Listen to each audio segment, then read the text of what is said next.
Hi friends, ഞാൻ ഷൈജ സ്വരൂപ്. നമ്മളിന്നിവിടെ വളരെ healthy ആയ ഒരു സൂപ്പായിട്ടാണ് ഞാൻ നിങ്ങളുടെ മുന്നിൽ വന്നിരിക്കുന്നത്. ഒരു വെജിറ്റബിൾ സൂപ്പ്. ഇതിൻ്റെ പ്രത്യേകത എന്താണെന്ന് വെച്ചാൽ നമ്മുടെ കയ്യിൽ എന്തൊക്കെ വെജിറ്റബിൾ ഉണ്ടോ അത് വെച്ചിട്ട് നമുക്ക് ചെയ്യാൻ കഴിയുന്നുള്ളതാണ്. വെജിറ്റബിൾ സൂപ്പ് തയ്യാറാക്കാൻ ഇന്ന് ഞാൻ എടുത്തിരിക്കുന്ന ഇൻഗ്രീഡിയൻസ് ക്യാബേജ്, ക്യാരറ്റ്, ഇത് സ്പ്രിംഗ് ഓണിയൻ ആണ്, ക്യാപ്സിക്കം, ബീൻസ്, വലിയുള്ളി, 3-4 വെളുത്തുള്ളി, പിന്നെ നമുക്ക് ആ കോൺഫ്ലവർ എടുത്തിട്ടുണ്ട്. അതൊന്ന് സൂപ്പിന് ചെറുങ്ങനെ ഒരു കട്ടി കൂട്ടാൻ വേണ്ടിയിട്ടാണ്. കുരുമുളക് പൊടി, കുറച്ച് ബട്ടർ, സോൾട്ട്, പിന്നെ ഉള്ളത് ലെമണാണ്. ലെമണിൻ്റെ ജ്യൂസ് നമുക്ക് ഇതിന് ആവശ്യമുണ്ട്. ഇത് നമുക്ക് എങ്ങനെ തയ്യാറാക്കുന്നതെന്ന് നോക്കാം. ആദ്യം പാന് നന്നായി ഒന്ന് ചൂടാക്കിയെടുക്കാം. പാൻ നന്നായി ചൂടായി വരുമ്പോൾ കുറച്ച് ബട്ടർ അതിലേക്ക് ആഡ് ചെയ്ത് കൊടുക്കുക. പൊതുവെ സൂപ്പിനൊന്നും ഓയിൽ ഉപയോഗിക്കാറില്ല. ഇത് ചെറിയൊരു ഫ്ലേവറിന് വേണ്ടിയിട്ടാണ് ഞാനിവിടെ ബട്ടർ ഉപയോഗിച്ചത്. അതിലേക്ക് നമ്മൾ ഈ വെളുത്തുള്ളി ഒന്ന് മൂപ്പിച്ചെടുക്കാം. ചെറുങ്ങനെ ഒന്ന് മൂത്ത് ഒരു പച്ചമണം വരുന്നുണ്ട്. ബ്രൗൺ കളറൊന്നും ആവരുത്. നമ്മളെ ഈ സ്പ്രിംഗ് ഓണിയൻ അതും ഒന്ന് ചെറുങ്ങനെ ഒന്ന് വഴച്ചെടുക്കണം. ഈ രണ്ടും ആദ്യം തന്നെ ഇട്ടിട്ട് ഒന്ന് വഴച്ചെടുക്കുക.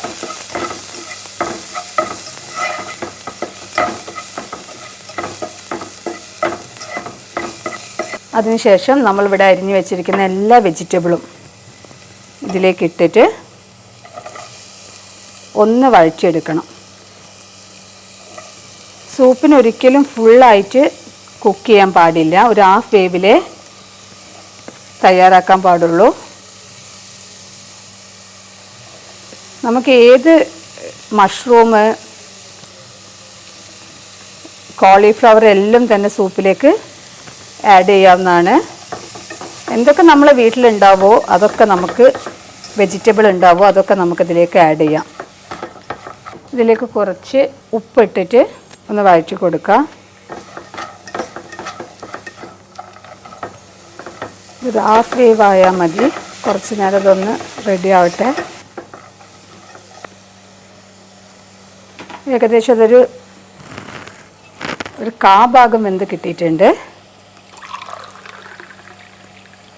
എന്നിട്ട് അതിലേക്ക് നമ്മൾ ഒരു 4.5 ഗ്ലാസോളം വെള്ളം ഒഴിച്ച് കൊടുക്കണം.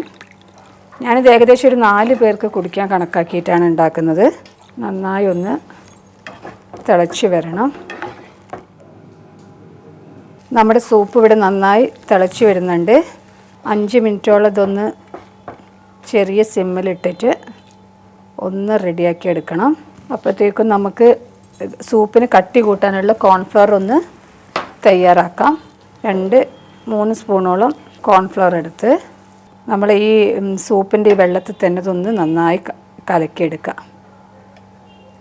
അത് കട്ടി നോക്കിയിട്ട് ഇനി വേണമെങ്കിൽ നമുക്കിനിയും ആഡ് ചെയ്ത് കൊടുക്കണം. സൂപ്പിനൊരു ചെറുങ്ങനെ ഒരു കട്ടി ഉണ്ടാവും, എന്നാലേ അതിനൊരു ടേസ്റ്റ് ഉണ്ടാവുള്ളൂ.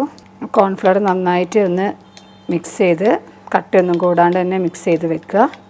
നമ്മുടെ വെജിറ്റബിൾ സൂപ്പിൻ്റെ പാകമായൊന്ന് ചെറുങ്ങനെ ഒന്ന് നമ്മൾ കയ്യിലെടുത്ത് ഒന്ന് നോക്കിയാൽ മനസ്സിലാവും. ഒരു ഹാഫ് ബോയിൽ ആയാൽ മതി. ക്യാരറ്റ് റെഡി ആയിട്ടുണ്ട്. ഇത് ഏകദേശം റെഡി ആയിട്ടുണ്ട്. എന്നിട്ട് നമ്മൾ ഈ കോൺഫ്ലവർ ഇതിലേക്ക് കുറച്ചായിട്ട് ഒഴിച്ചു കൊടുക്കുക. എന്നിട്ട് നന്നായി ഒന്ന് ഇളക്കി അതിൻ്റെ തിക്നെസ് ഒന്ന് നോക്കുക. സൂപ്പിൻ്റെ ഒരു തിക്നെസ് കിട്ടിയിട്ടില്ലെങ്കിൽ കുറച്ചും കൂടെ കോൺഫ്ലവർ എടുത്ത് ആഡ് ചെയ്യേണ്ടതാണ്. ഇത് വെജിറ്റബിൾ കഴിക്കാൻ ഇഷ്ടമില്ലാത്ത കുട്ടികൾക്കൊക്കെ നമുക്കൊന്ന് ചെയ്ത് കൊടുക്കുക. നമ്മുടെ സൂപ്പിന് കുറച്ച് തിക്നെസ് കുറവാണ്. അപ്പോൾ ഞാൻ കുറച്ചും കൂടെ കോൺഫ്ലവർ ഇതിലേക്ക് ആഡ് ചെയ്യുന്നുണ്ട്. കുറച്ച് ഉപ്പ് ആഡ് ചെയ്ത് കൊടുക്കുന്നുണ്ട്. പിന്നെ വേണ്ടിയത് കുരുമുളക് പൊടിയാണ്. അവസാനമായിട്ട് നമുക്ക് ഇതിലേക്ക് ഒരു പുളിക്ക് വേണ്ടിയിട്ട് ഞാനൊരു ലെമൺ ഇവിടെ മുറിച്ച് വെച്ചിട്ടുണ്ട്. അതൊന്ന് ഇതിലേക്ക് പിഴിഞ്ഞു കൊടുക്കാം. ഇനി അധികം നേരം ഒന്നും വേവിക്കേണ്ട ആവശ്യമില്ല. നമുക്ക് ഫ്ലെയിം ഓഫ് ചെയ്യാം. അപ്പം നമ്മുടെ സൂപ്പ് അവിടെ റെഡി ആയിട്ടുണ്ട്. ഒരുപാട് തണുക്കേണ്ട, ലൈറ്റ് ചൂടോട് കൂടി കഴിക്കുന്നതായിരിക്കും കൂടുതൽ ടേസ്റ്റ്. നമ്മുടെ വെജിറ്റബിൾ സൂപ്പ് ഇവിടെ റെഡി ആയിട്ടുണ്ട്. എല്ലാവരും ഇതൊന്ന് ട്രൈ ചെയ്ത് നോക്കണം. മക്കൾക്ക് നമുക്ക് വീട്ടിലുണ്ടാക്കി കൊടുക്കാൻ കഴിയുന്ന ഏറ്റവും നല്ല ഒരു സൂപ്പാണിത്. പുതിയൊരു വിഭവമായി ഞാൻ ഇനിയും വരും. ബൈ.